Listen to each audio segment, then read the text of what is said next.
लोगों को प्राण साहब ने बताया कि जो इस्लाम पार्टी की जानिब से वाविला मचाया गया, कोई एक हॉलीवुड फिल्म का हीरो का भी जो फ़ोटो लगा के खानोस का फ़ोटो लगा के शहर में चलाया गया, ये सारे जो है पुरानी यादी के थे और वो पहले ही उसको है तो यादी से हटा दिया गया, मिसगाइड कर और जमीयत को बदनाम करने की साजिश ये बीजेपी के एजेंडों की तरफ से हो रही है।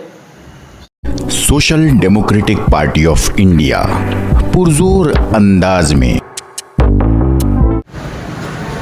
जमात उम्मा मालेगांव की जमात जो है उम्मा की जमात है। उम्मा कराम भी हमारे अल्लाह के नबी के वारसैन हैं और हमको उन्हीं की रहबरी में दुनिया में भी रहना है और आखिरत में भी उनका वसीला हमको लगने वाला है। लेकिन अभी देखा जा रहा है कि जमात उम्मा के ऑफिस को इस्लाम पार्टी की जानिब से टारगेट किया जा रहा है। ये कहा जा रहा है कि वहाँ से बोगस वोट बढ़ाएंगे। मैं आप लोगों को बता दूँ, जमात उम्मा मालेगांव हर आफत में कौम के लिए खड़े होने वाली जमात है और ये जमात कहीं पर अगर कौम के मुसलमानों के घर जल जाए या किसी और गैर मज़हब के लोगों के घर जल जाए तो ये जमात अपने तरफ से उनको घर बना कर देती है। ये जमात हर आफत में सैलाब आ जाए, कोई किसी और आफत के अंदर ये जमात आगे आगे पेश रहती है। इसी तरह जमात उम्मा मालेगांव ने अपनी सालाना रिपोर्ट में ये कहा कि हम लोगों ने इस साल 12 या 15,000 वोट हम लोगों ने बढ़ाई है। वोट बढ़ाना और बोगस वोट बढ़ाना दो चीज़ अलग अलग है। जमात उम्मा के ऊपर संगीन इल्ज़ाम, जबकि जमीयत ये काम कभी नहीं कर सकती। जब वोट बढ़ाने का काम होता है तो हर सियासी पार्टी अपने ऑफिस के बाहर टेबल लगाती है। इसी तरह जमात उम्मा के ऑफिस से वोटें उन लोगों की बढ़ाई गई जिनकी उम्र 18 साल हो गई। ऐसे बच्चों की वोट बढ़ाने का काम वहाँ से किया गया, ना कि वहाँ से बोगस वोट बढ़ाई गई। ये सरासर इल्ज़ाम जमीयत के ऊपर लगाया जा रहा है और इसके अंदर एक साजिश की बू आ रही है।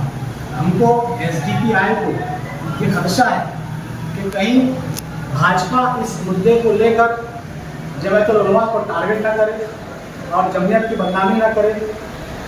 इन जो एजेंट जो है सियासी पार्टी के एजेंट, ये एजेंट बीजेपी के एजेंट है। ये बीजेपी से पैसा लेकर जमीयत को बदनाम करने का काम करते हैं। ये जो सफाई नहीं दे रहा होना तो ये चाहिए था कि जमात उम्मा अरशद बनी और जमात उम्मा महमूद बन गए, दोनों जमीयत में एक साथ एक प्लेटफार्म पे आकर प्रेस कॉन्फ्रेंस करना चाहिए था और इनको इनका मुंह तोड़ जवाब देना चाहिए था। लेकिन जमीयत ने अभी तक हम लोगों ने हमारी पार्टी ने इंतज़ार किया कि जमीयत इसका खुलासा करे, लेकिन मजबूरन हमारे जमात से हमदर्दी है, हमको दर्द महसूस हुआ, इसलिए आप लोग सामने आना पड़ा।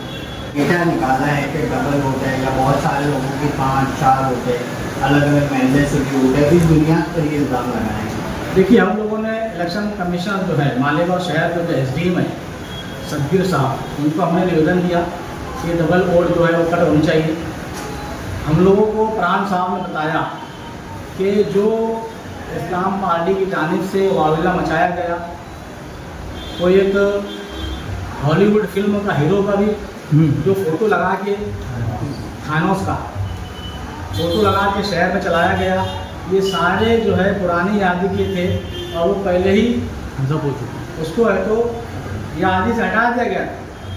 लेकिन एक इस तरह के मिसगाइड कर और जमीयत को बदनाम करने की साजिश ये बीजेपी के एजेंडों की तरफ से हो रही है। शहर ने इनको पहचानना है और आने वाले कॉर्पोरेशन के इलेक्शन के अंदर इनको इनकी औकात बतानी है। लेकिन हम लोग जो है, हमको जमीयत से हमदर्दी है और हमको ये लग रहा है ये जमीयत को बदनाम कर कर किसी और जगह पर पहुंचा देंगे। किसी और जगह से मुराद मेरी है कि इसके ऊपर गलत इल्ज़ाम लगा के फ़िरका परस्त ताकतों को ये बताया जाएगा, वो फिर फ़िरका परस्त आवाज़ उठाएंगे जमीयत के खिलाफ। तो ये शहर के लोगों को समझने की जरूरत है। क्या इस सिलसिले में आपने जमीयत के ज़िम्मेदारान से मुलाकात की थी? जमीयत के ज़िम्मेदारों से हम लोगों ने मुलाकात नहीं की। इसकी वजह यह है कि जमीयत के जो सदर है वो उम्रा पर गए हुए हैं, वो आएंगे तो इंशाल्लाह हम उनसे मुलाकात कर कर उनसे बात करेंगे।